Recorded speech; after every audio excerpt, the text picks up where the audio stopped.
of Appeals hearing. We have Linda Munn, we have Carol Zacharias, we have Alex Wallach, village planner, and we have Brian Stolar joining us remotely. He is our attorney. Let's jump right into it. We have one written decision to vote on, and that is case 3184 121 Lee Avenue. We are set to grant the variance request. Linda, how do you vote? Yes, I vote to grant it. Carol? Yes. Yes. I also am yes. Joyce and Thomas are absent tonight. Can I get a second on that motion? I'm sorry, say that again? Can I get a second on that motion? Sure. Yes. I second it. Thank you. Okay. Approved. Great, thanks. So we'll file that decision and let the applicants know. Thank you, Alex. Okay, carryover cases. 3179 20 Hillcrest Avenue.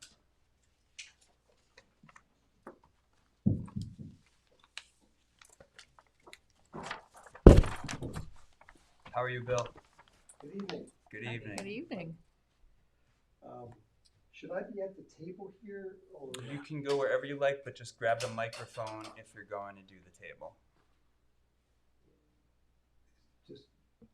Is it attached? Yeah, you should be able to just lift the whole thing right up.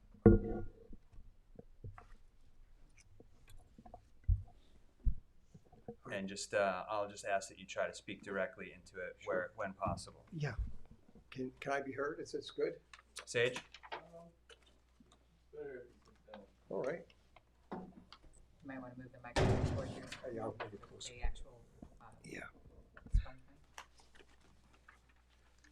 mic. Allow me a minute to just spread out the Take your the time. drawing so you and the viewing audience can see what we're dealing with.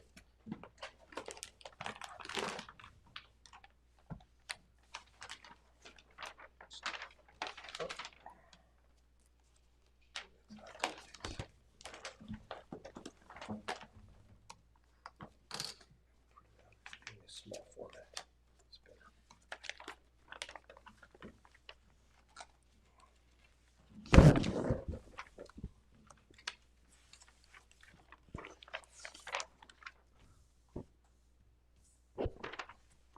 Alex, the highway project adjourned as well?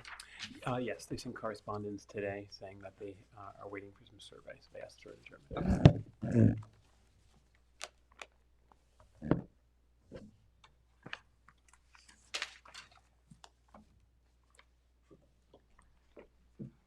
Okay.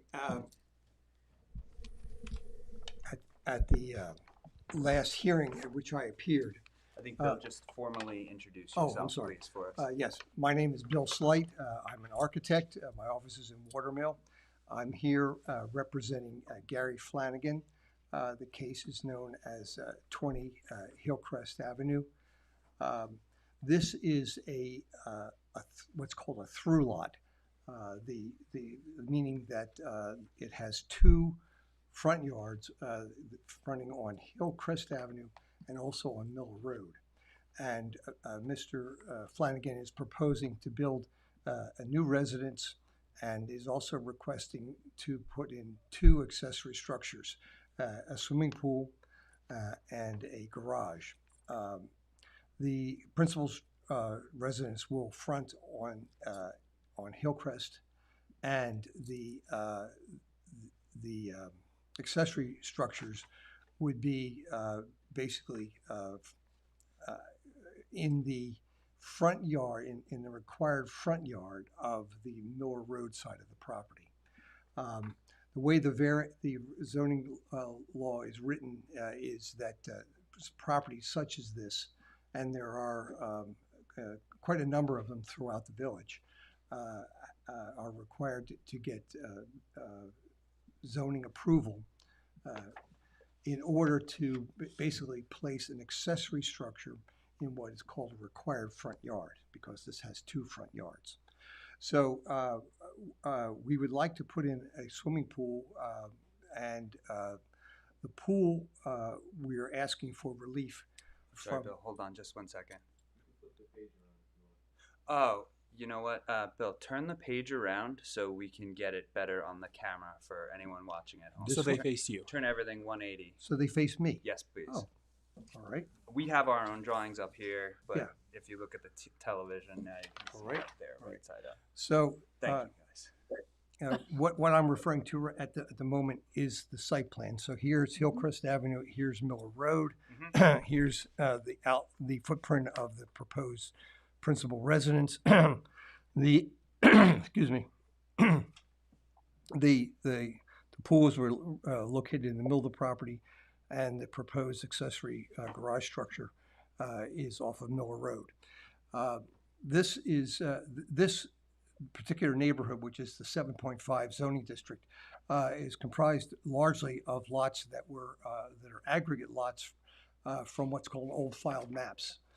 So a lot of these properties are really an aggregate of several of those old filed maps into the lots that are zoned and lot lines that you see here.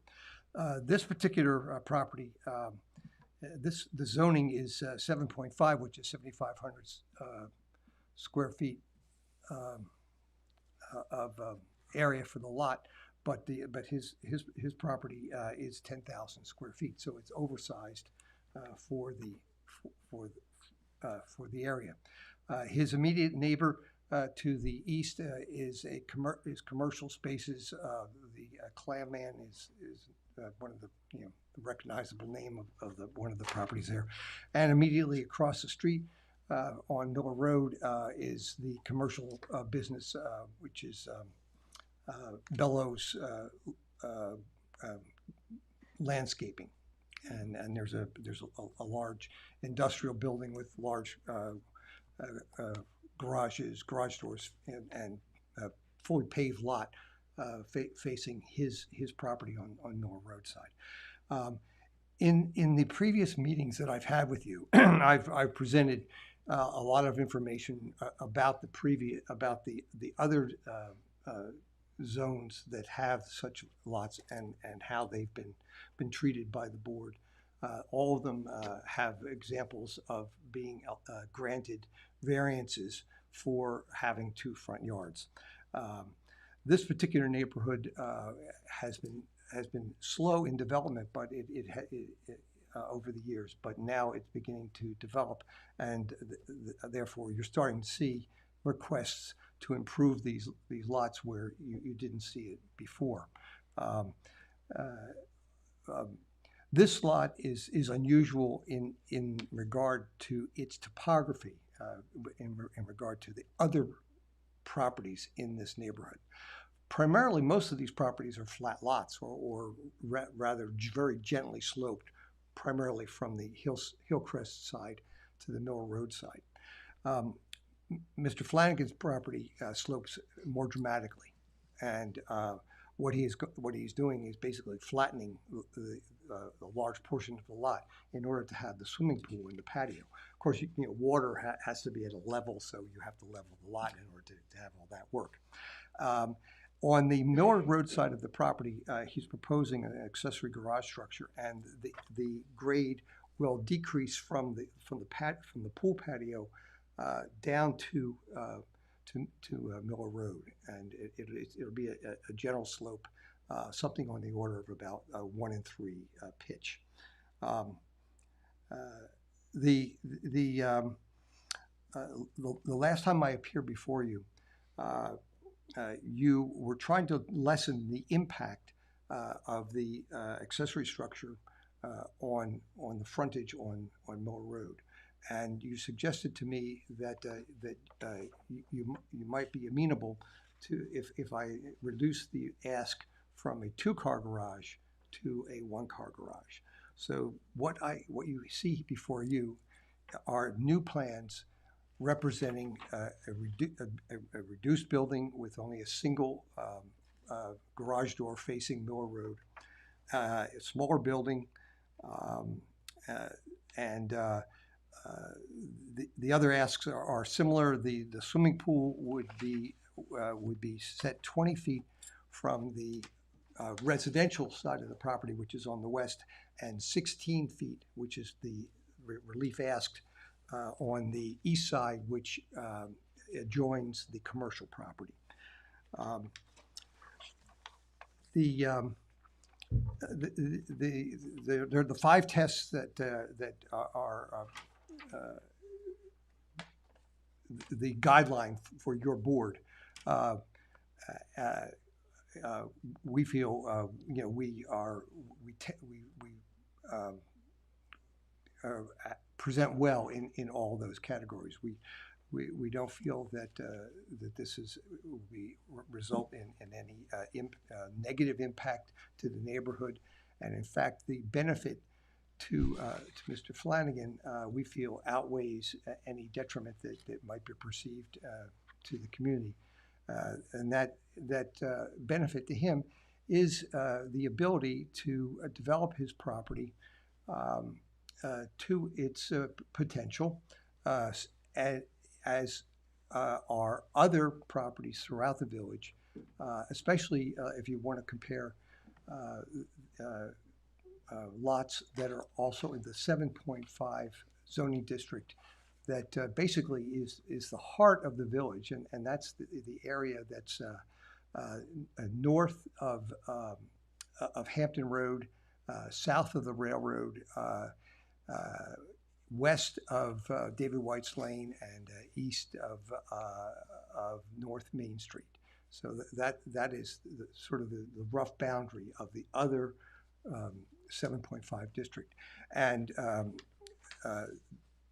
those lots, many of which are smaller than Mr. Flanagan's 10,000 square foot lot, many of them are developed with accessory buildings, swimming pools, and garages or pool houses.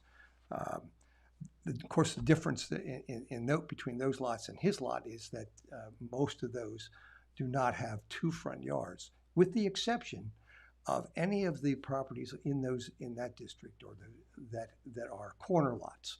Corner lots have 2 front yards, and they are burdened with the fact that they have to respond to the setbacks for principal structure on 2 sides. Similarly, this Mr. Flanagan's lot has that burden, but it's configured in that it's on the front side and the rear side of the property.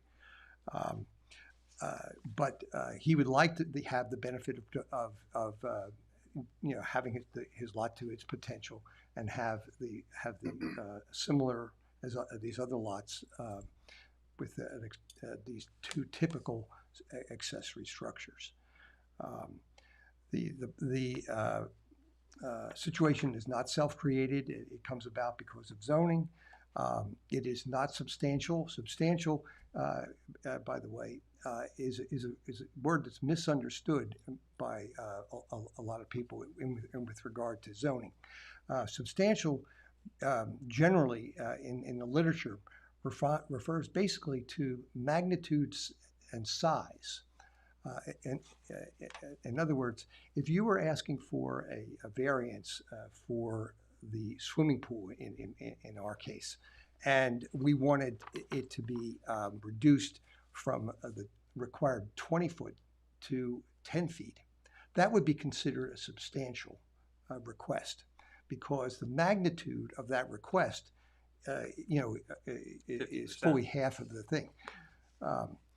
It is not referred to anything as far as character. It has to do with size.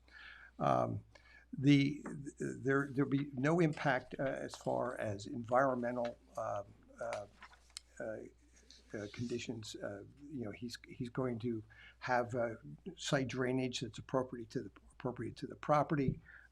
It's a cleared lot, so there's no destruction of existing native plants or anything. And the neighbors in this area, he has canvassed them on 2 different occasions. One with showing the neighbors what he had proposed for the property.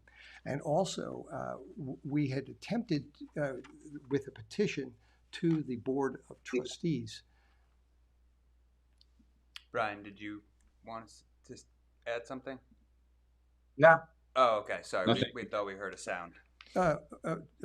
We had petitioned the Board of Trustees to change the wording of the zoning to make it easier, for residents of this area who happen to have this condition, of which there are, by the way, there are only 10 lots like this, and only 7 of those 10 actually have the potential to be developed to this intensity.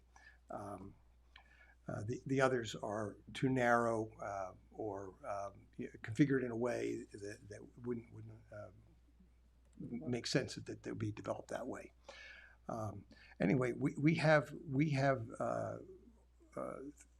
24 people sign that petition, but the board of trustees decided not to take it up. We also have letters in the file, copies of which you have, from 13 residents of the Hillcrest Miller Road neighborhood. I know it might seem a little time consuming, but I would like to actually read from some of those letters, just so that you are aware, and so that anybody watching this is aware that he's been very favorably met, and these are letters that are written individually. These are not form letters. These are, and as I said, I have about 13 of them, but I'd only like to quote from portions of maybe 4 or 5 of them. And I'm not going to identify the writers, but the first letter says that they've looked over the plans and renderings for the property, and it says currently I drive home and pass the blight of the dilapidated structures located at the beginning of Miller Road, and it is disheartening. These structures are not only unsightly but hazardous as well. And that's referring to those commercial properties that introduce everyone to that neighborhood. Unfortunately, it's not much of an introduction. I am thrilled to support of the beautiful improvements that will make our village even more charming. And he says, I've been a village resident since 1999, and I'm now residing on Miller Road. Another letter about the property says that they look forward to the much needed improvements to this property. It says before he purchased the home, it was clearly in need of a major renovation. His rear yard faces an awful looking industrial oil building, so we understand why he would want to improve the area of his land. Our community is very beautiful and multicultural. It is one of the things that attracted us to the neighborhood. We do not in any way believe that his projected plan will alter the current fabric of the community. The current site of his proposed project faces our home, and we are hopeful that the village of Southampton will support his project. It goes on to say Mr. Flanagan's project will help to contribute to the continued improvement and beautification of our beloved neighborhood. We also have an in-ground swimming pool, and would like to make a garage in the future. So we do not see why he would not be granted the ability to have these modest and reasonable additions added to his property as well.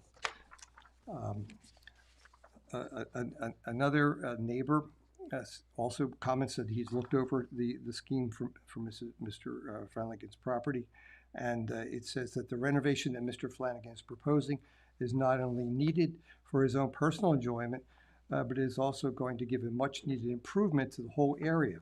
It will be agreeable to see from both Miller and Hillcrest Avenues, as well as from North Sea Road. The Hillcrest-Miller Road area is a charming multicultural community. It is very friendly, welcoming part of the village, and the residents are enjoying watching their neighbors make improvements to their homes and to their community.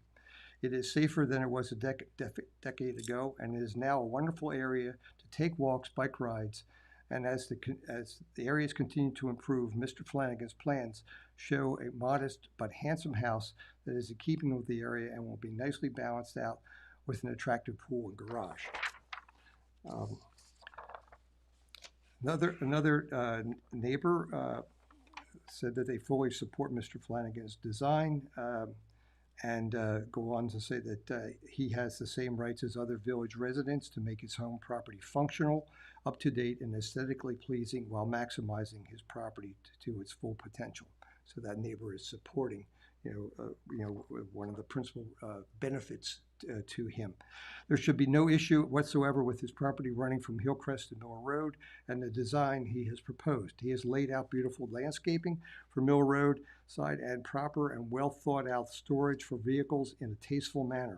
His design will be much nicer for the whole neighborhood to look at on the Mill Road side that we currently look at.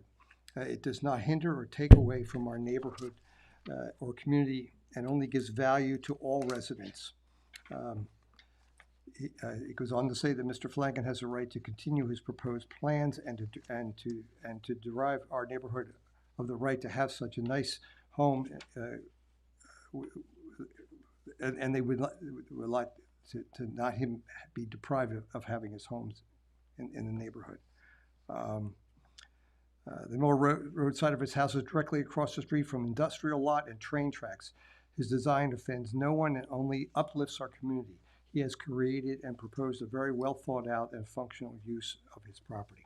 So those are typical of what we have, from the neighbors. I know that in your file you have one letter in opposition from one of the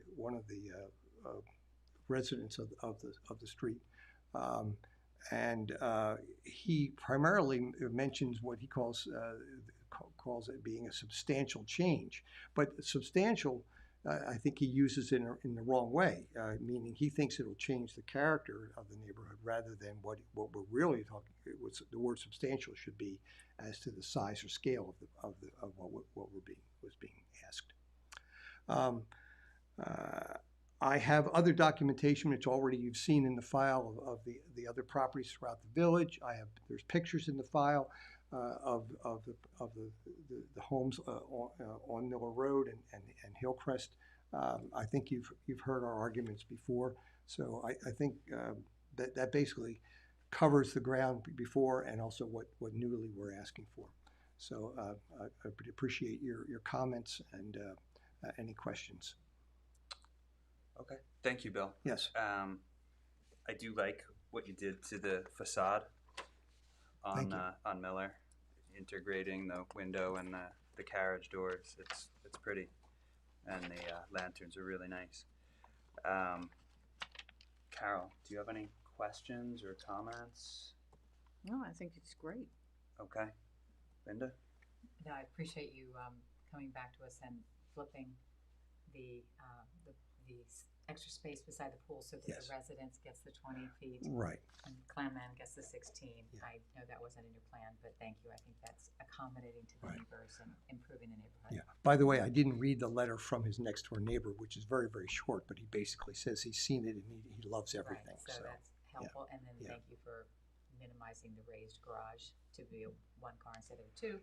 And so thanks for your indulgence. Yeah, I also, the way that I integrated the steps into it actually have less impact as well. Yeah, Looks really good. thank you. What happened to the cupola? The little- Well, the smaller building, it just didn't look appropriate on it. I loved it. As we've scaled down the Yeah, width of the of building, course. we didn't need that verticality Right. anymore. When you had a longer building, it helps to break up and sort of balance out the length and width, and I didn't need to do that on this. I think you still managed to give it a nice decorative element with the trim boards. Thank you. So we had seen a similar application in this neighborhood a year or so ago, and one of the conditions of approval for the swimming pool, the applicant, well, you were the architect. Yes, The applicant pulled the garage portion from their application. yes. And one of the conditions of approval of the swimming pool was screening Mhm. on the Miller side. Given your parking requirements, that doesn't really seem to be a feasible option for you here. And I'm just wondering, Alex, with respect to parking, Mhm. these 4 spots are code required for this? So the house, as indicated here, has 5 bedrooms, which requires 4 spaces in Mhm. total. The driveway that's labeled as 4 parking spaces, I don't believe can fit 4 spaces to code. I think probably, but between the garage and the driveway, I think probably 3 cars could be accommodated. And there's also a parking space on the Hillcrest Avenue side. So I think between that, the parking requirements can be met. With the driveway as drawn on Miller, or can we get the driveway thinner on Miller? It's a fair question. I think assuming that there's 1 car in the 1 car garage and 1 car on the Hillcrest Avenue side, I think they only need to accommodate for the width of 2 vehicles, 2 vehicles. which I think is 20 feet, assuming 10 feet per vehicle. And they can't go. So he's going to get 1 on Hillcrest, Mm-hmm. 1 in the garage, Yes. and then you're saying 2 side by side. Can we do 2 in a row? I don't know if I think in 35 feet is not enough length to Not enough stack length. 2 vehicles. And then you can't stack 2 vehicles in front of a garage that's counted for parking because that counts as 3 stacked Okay. spaces. Okay. So I think they would have to be side by side for that to function. Okay. So then, in your opinion, are we at our minimum driveway size here? I think a driveway that, for example, was 20 feet wide would be sufficient parking to account for 2 side by side spaces. I think they only have to be 10 feet wide, but I could double check that in the code. Bill, do you have a comment on that? With just in laying out the driveway, Right. it seems like it's kind of tied to your staircases. Well, yes, also, but it's also, you know, for instance, if you wanted to move one of the cars, you get out of the garage. If you were parking the car close to either one side or the other, you could get a car. You don't have to move one of the cars, the one that was directly in front of the garage door. But you do need, you do need the width of 2 cars, unsheltered cars on Miller Road. There's only room for a single car pull-off on Hillcrest, and of course the 4th car is in the garage. So, you know, So the width is 18 feet now, correct? For the garage, yes. yeah, And the width of the driveway is 26. yeah. And what's Now, you know, if the reason, see, I can move the car. If he parks more to one side or for either of those spaces, that he would only have to move 1 car to get out of the garage. right? Now, there's you yeah. can push 1 car into 13 feet and the other car Yes. into 13 feet to drive by. That's correct. Rather than 10 and 10. which That's is on right. the sides away from Right. each other. Right. Yeah. Yeah. The assumption, for as far as he's concerned, is that the car in the garage would be less frequently used than the ones that would be, you know, parked outside. He's a builder. He has a business. He has a fairly large pickup truck. You know, it's, you know, you've all seen trucks that are like 20 feet long. So. Right. But that's the vehicle that's going to be outside, you know, a lot of the time because that's his principal, you know, vehicle. The garage, the car that he would keep in the garage might be his weekend car, Sure. you know, and it might be a nicer car, you know. Understood. Okay. So you talked a little bit about substantiality, right? Right. By my figures, an 18-foot wide garage is 36% of your lot frontage, right? We have a 50-foot Yeah. wide lot Yeah. and 18 feet, 36%. Yeah. Do you think that rises to the level of substantial? It doesn't rise to the level of being 50% of it, and there's a certain practicality to what you need. He also intends to use the garage for some certain amount of storage, Right. and also to be able to open the car door, you need some room on the side of the car to do that and get around it. So. We tried to come up with a building size that would give him a little bit of storage and also satisfy the smaller building footprint that you were asking us to do. We've got it centered on the property. The impact, there's the property that's immediately to his west, his neighbor, Mr. Doherty. He can't build on his through lot there. It's too narrow at that. Okay. So there's not going to be an impactful other building nearby. And to the east is the commercial spaces, right, where they have all the trucks and all the rest of that are parked there. Unfortunately, there's not much that can be done about that.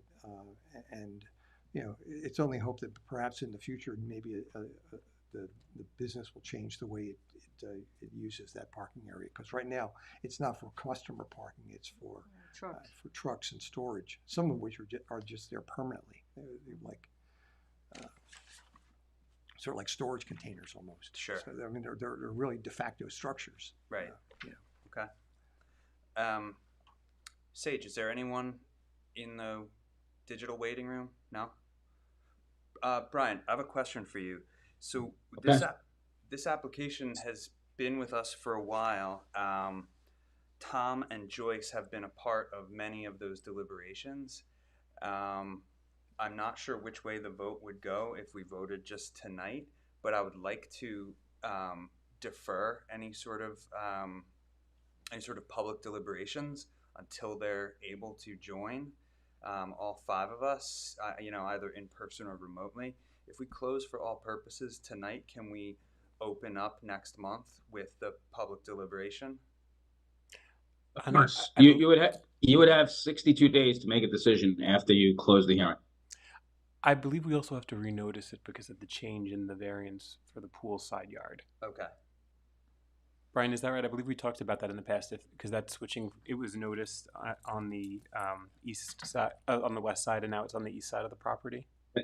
If that was not part of the notice, then yes, that needs to be noticed, particularly since one neighbor is now affected differently than it was previously and may have a different opinion based on the revised plan. So it sounds like we would probably have to keep it open until we could close the record. Okay. So pending the renotice. motion would be to adjourn until December pending renotice? Yes. And I believe we still have time for that to add it to that notice. Okay. Okay. And this is,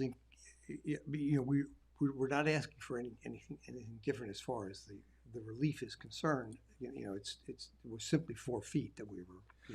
Understood, yeah. But I think we have kind of two issues here, right? I wanted everybody to be able to weigh in, the full board, but it also sounds like there's a technical, bureaucratic issue as well. That regardless of my opinion on how many voices are heard, we still have to renotice it. So, I mean, I don't have a problem having to do that. My client is anxious to get. I understand building, that, but, and if it means that he'll be able to get that relief, I'm sure he'll be happy to delay. You and Mr. Flanagan have been very patient as we've gone back and forth and made revisions. So I thank you for that. Sure. But I will move to adjourn until next month. Second. Then pending the renotice.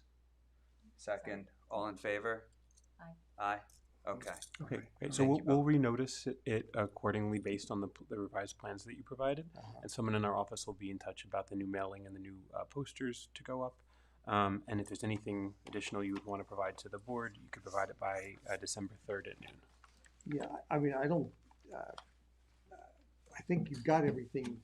The plan that I submitted shows that change. Yep. So Okay. I don't think I need to add anything more. No, we have everything we need for the notice. to the just, record. Yep, just in case there was anything else you wanted to add to the record while it's still open. Oh, okay. All right.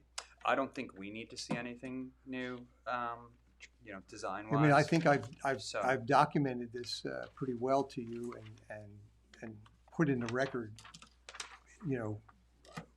our reasoning for it and why we feel that it's within the scope of the board to do this, where it's not setting precedent, it's following precedent, because in other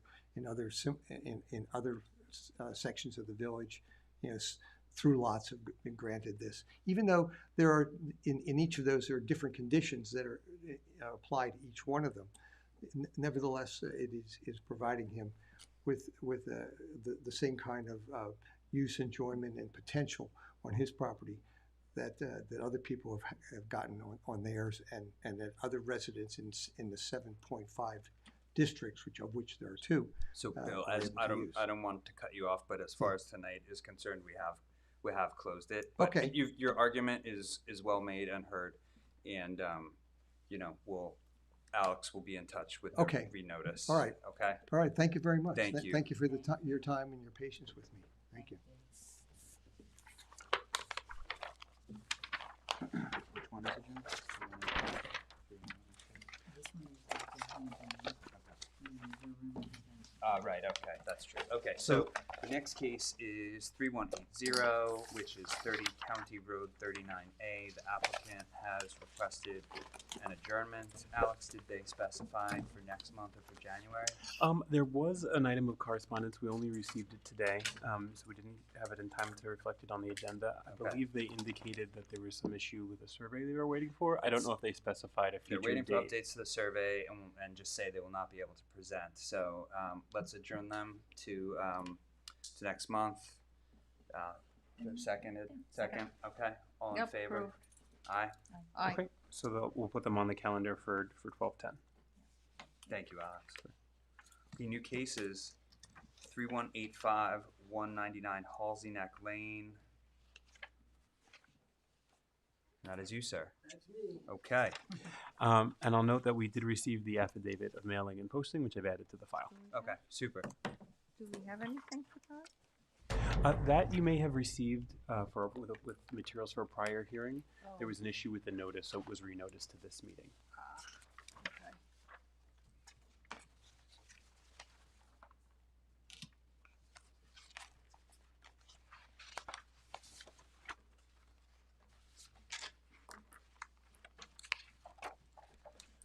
I'll stay in the same spot as Bill. Okay. My name is Joe Deppie.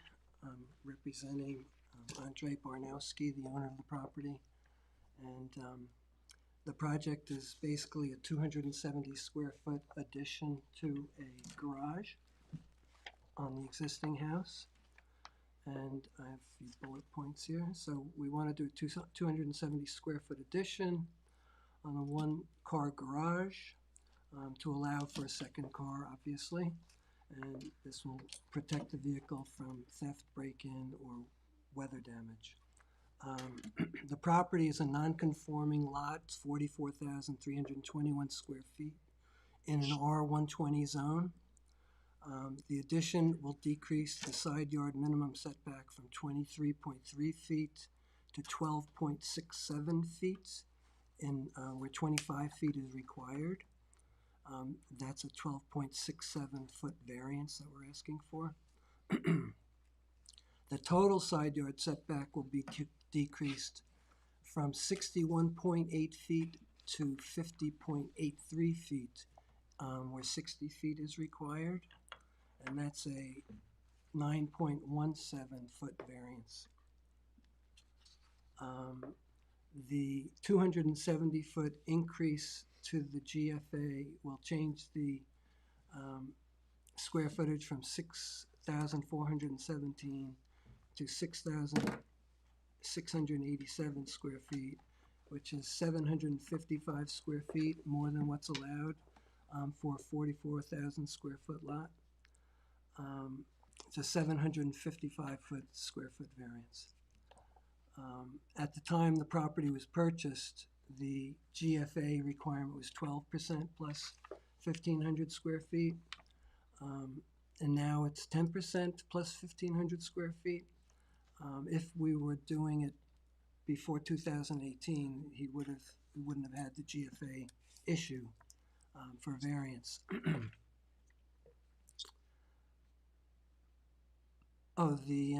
So we're asking for 10.63 foot addition on the north side of the garage, and you have the plans, I believe, that show the addition, the proposed addition, which is just enough to add another car. Yes.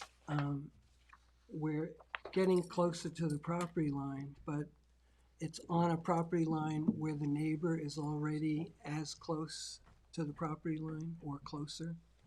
And I have a GIS image if you want to see that. I don't know if you have that. Well, let's see, I put it over here. And you can see there are structures on the north neighbor's property that are right up against the property line.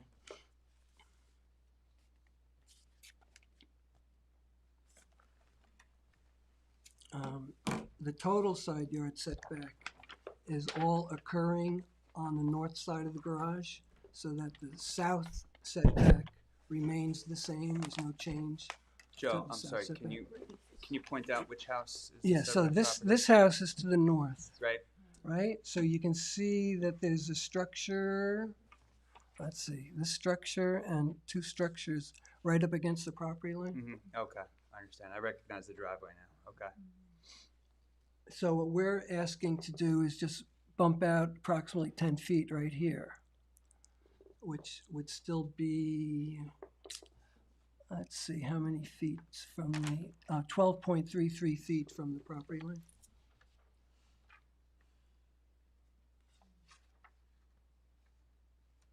So then I was saying that the total side yard setback is also a variance that we're requesting, but that all takes place on the north side of the garage. So there's no change to the south setback.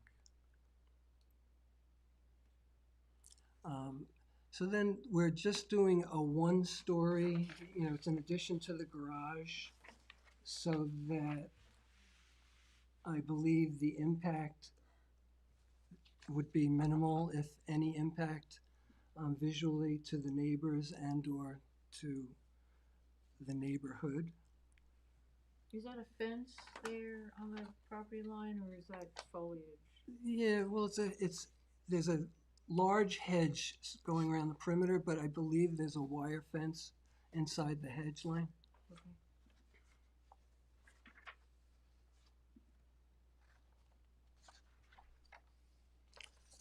And then this is the spot where it makes sense to do a garage. I mean, it would be possible for a garage to go into the backyard, but he would have to remove at least one very large mature tree. And then they'd also require, additional utilities, driveway, excavation. So this is the logical spot for him to get his second spot in a garage. And he's really just trying to,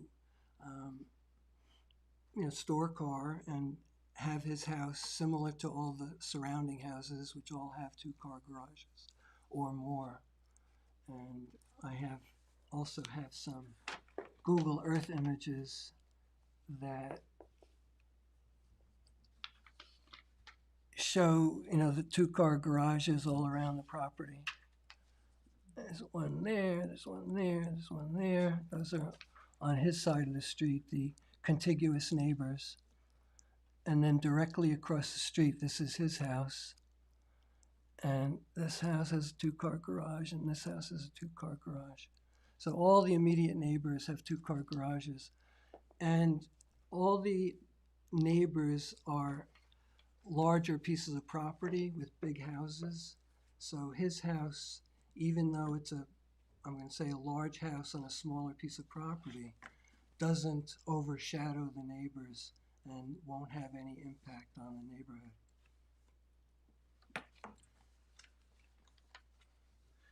You're right though. It is a large house on a smaller property. You know, if we're just looking at the subject property itself. Well, it doesn't appear large. You have photographs, I believe, in your file, but I will get those out as well.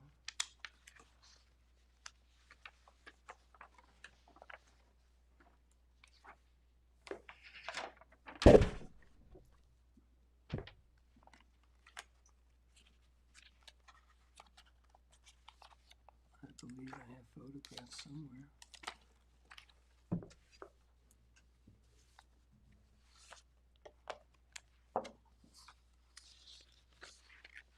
Alex, while Joe looks for those additional photos. So, you have, right, are they in your files? Yes. Yes. Okay. So, in my opinion, the house does not appear oversized for the property. And where the garage is right now, it's a, I can't even think of the word. The roof line is different than the roof line of the rest of the house with the gables. Yeah, it's hipped and Yeah, sloped. the hip roof, right. So, what I'm just trying to do is make the proposed addition blend in with the existing architecture.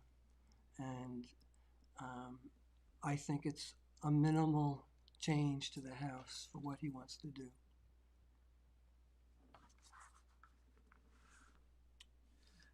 Alex, so it was mentioned in the presentation that there are feasible alternatives. Would a detached garage trigger the GFA calculation and the need for a variance? It's a good question. A detached garage that's used solely for garage purposes does not count towards gross floor area. It's an exemption that's permitted. However, I don't think that exemption applies when there's also an attached garage. I think you get one or the other. Understood. Plus, my opinion, it just makes sense to add on to the existing garage rather than to put another structure on the property, which would be much more expensive and much more disruptive to the property and eliminating some trees that benefit the whole neighborhood. Brian, are you there? Yep. Hey, in your remembrance, has the Zoning Board of Appeals ever granted a variance request for GFA? My memory doesn't go back that long ago, but I don't recall anything, at least within the last year. I believe there was a case probably a little bit longer ago that had to do with a small addition for dormers, where I believe there was a GFA variance, if I'm remembering correctly. So it wasn't, in your remembrance, it wasn't necessarily an addition to footprint, but it did change non-habitable space to habitable space within the existing footprint. Yeah, I believe it was right. It was a second floor dormer addition. Okay. Carol, do you have a question or an opinion to share at this point? No. Linda? No. Also, I just wanted to note the notice and the denial letter are correct. There was a little bit of a typo I just realized on the agenda. The maximum GFA is correct, but what's being proposed here should say 6,687, and the existing is 6,417. Is it your mistake or my mistake? I believe it was referring to the prior mistake from the original application, and then some of the numbers were transposed. Alex, would you mind repeating that to me? Yep. So number 3 should read: increase the maximum gross floor area GFA from 5,932. That's correct. Maximum to 6,687, and in parentheses, what's existing is 6,417 square feet, with the construction of a proposed 270 square feet addition to an existing attached garage. Okay, so the 270 is correct. Yep, 270, that's correct as well. Okay. 5,932 is allowable by today's code. Yes. And the house is currently existing right now, it's already non-compliant. 6,417. So this would represent an increase in the property's non-compliance. Correct. It would raise it to 6,687 square feet. Okay. I believe the GFA code was likely changed after this house was built. Understood. Okay. Now, I believe the GFA rule went into effect basically to keep newer houses from overshadowing smaller adjacent properties. And my contention is that this is no way going to do that to the neighboring properties. Okay. What would you prefer, Joe? Would you like to do this one meeting? We can close it tonight and then we can deliberate.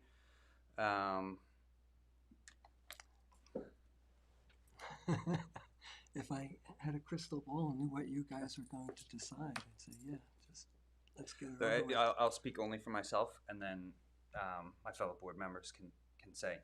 I would not personally vote to approve additional GFA. So do I need all three of you to vote in favor in order to? I believe Brian can confirm, but I would believe you do because you need 3 out of 5 for an approval. Correct. You need 3 board members, period, even if you only have 3 present.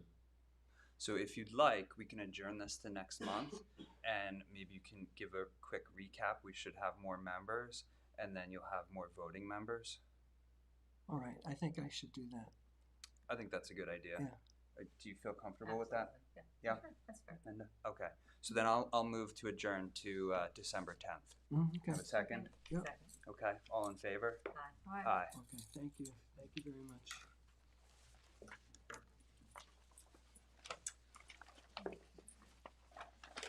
All right. So then case 3186, 39 Moses Lane. So this one was noticed for this hearing. Subsequent to that publication, there was an issue with the posting and the mailing. So as a result, we let the applicant know he wouldn't be able to be heard tonight, so we're going to renotice that for the December 10th meeting. Okay.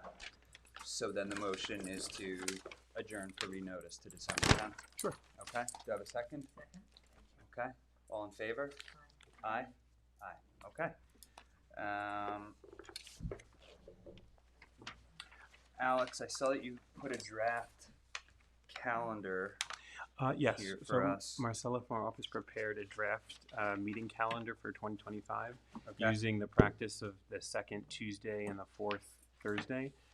There's some holidays noted on there as well, and I believe she noted with an asterisk. There's some months where that results in meetings on back-to-back weeks, which I know has not always been the Thank board's you, Joe. practice. So we'd like the board to take a look at that.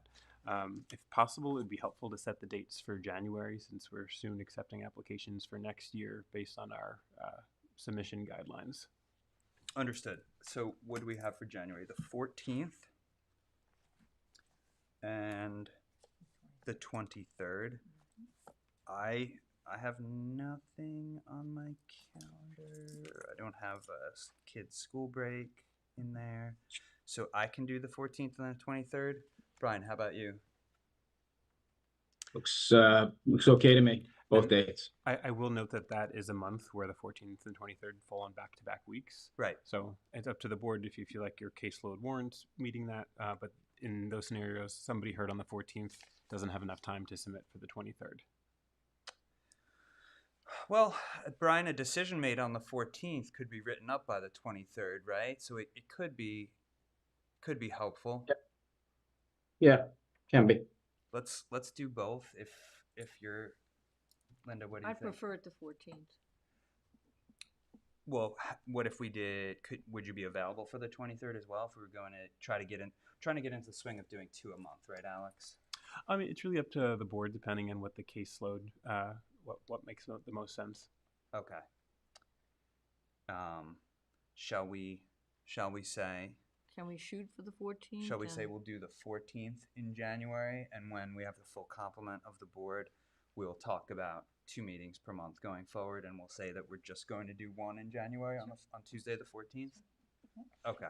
And we can keep you posted about any new applications that may be coming, so you can get a sense of whether it warrants additional If there's meetings. a sudden increase in applications, then it may. I like the idea of potentially reaching some decisions on the 14th and then voting on those decisions on the 23rd. But I understand that we couldn't decide on the 14th to add a meeting on the 23rd. It would be too short notice. Right. So let's just say the 14th of January will be our January meeting, Okay. and then we can discuss in December whether we want to double up in February and March. Great. And you have those dates going forward. Thanks, Alex. Sure. Is there anything else we need to discuss? No, I think that's all that I had. So our next meeting is going to be December 10th. I think that's our last meeting for the year, and then the following meeting would be January 14th, 2025. Nice. Brian, do you have anything for us that we need to discuss? Nope, Okay. not at all. You're good. Okay, super. I'll motion to close tonight's hearing. Second? Second, all in favor? Aye. Aye. Thank you, everyone, and sorry for the 10-minute delay.